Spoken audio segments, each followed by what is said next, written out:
Narok Senator Richard Onyonka has joined in criticizing the ongoing public participation exercise of the National Government Amendment Bill 2025 that seeks to entrench the NGCDF Act into law. Onyonka has termed the move as a band-aid approach, adding that the fund should be domiciled in the counties. According to him, lawmakers have a central role of oversighting and that the county government drive the engine of development in regions. We are not saying we collapse CDF. We are saying let's domicile it at the county. If you want to oversight it when it's at the county. I'll give you an example. Let me give you an example. In fact, as far as I'm concerned, if you take the total amount, which is 45, how much? 45 billion shillings, isn't it? Which is what CDF is basically given.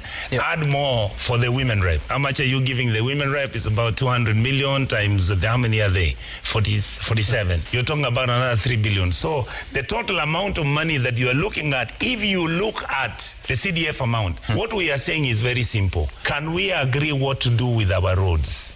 Can we classify our roads properly? Onyonka's remarks made at a local media come amid scrutiny in the education 701 billion shillings budget proposed in the 2025-2026 estimates. Over 400 million shillings has been slashed from the textbook budget, with the ECD support also dropped from the plan as education experts continue to expose budget gaps. According to Janet OLUOKO, the Kenya Kwanza administration has prioritized tokenism over strengthening systems, criticizing the new proposed budget as a clawback of the gains made in the education system. We have a president who believes in tokenism, and that is why he's comfortable withdrawing money from projects that are planned for, projects that can be audited, and investing the money in tokens. He's happy carrying around millions of shillings, and you take this one, you take this, and people clap.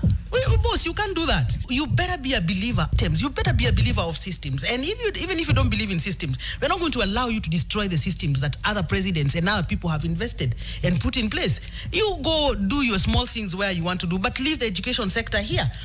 Let me tell you, when President Ruto came in and we started struggling with capitation. Capitation for secondary school was 22,000.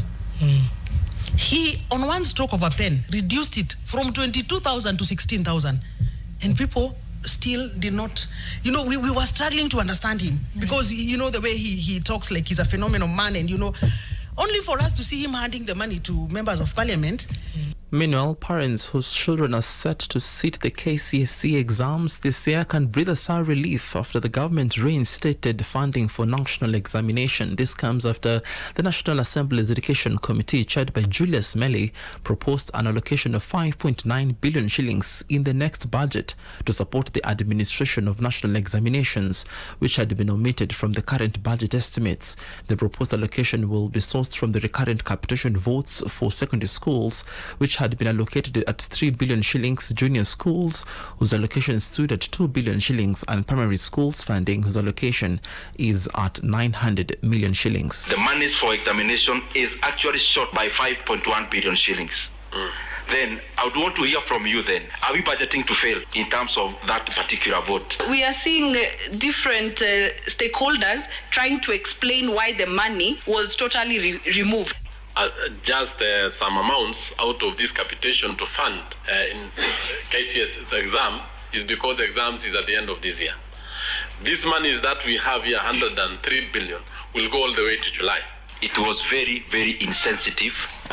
The changes come 2 days after the Treasury CS John Mbadi confirmed that parents will from next year commence paying national examination fees for their children. Kama hujaangalia budget, tafadhali enda uangalie hiyo budget vizuri. This financial year we have 4 billion. 2 billion for coffee free promotion and 2 billion to go to the fund which we call Coffee Cherry Fund. In the budget that the Honorable Mbadi will be reading in the next coming weeks, the Ministry of Education has the biggest budget allocation, so that the children of every part of this country gets an opportunity to go to school.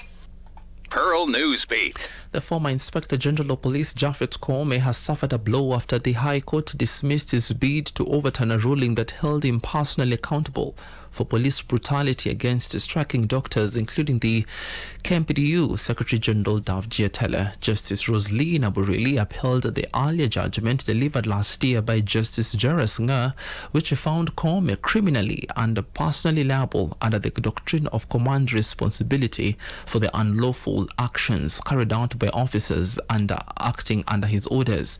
In his application, Koome argued that he had not been properly served with court documents and only became aware of the ruling through the media on January 8th this year. He claimed he had been condemned unheard, noting that the ruling carried serious financial, emotional, and reputational consequences. Pearl Newsbeat. At the same time, police have launched investigations following a break-in at a church in Kirinyaga where thieves drank altar wine, ate sacramental bread, and made off with the church property. Residents remain in shock over the incident that occurred at the SCK St. Matthew's Mutithi Church.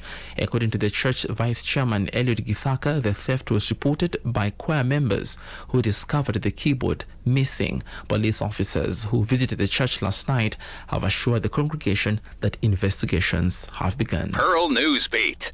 In further field, crowds of far-right Israelis chanted insults and assaulted Palestinians during an annual parade for Jerusalem Day on Monday.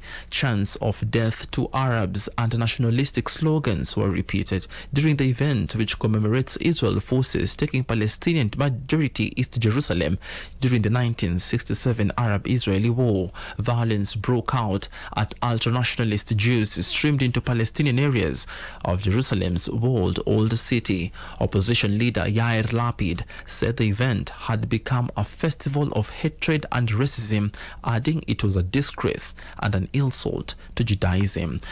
Pearl Radio, the home of fresh and classic hits.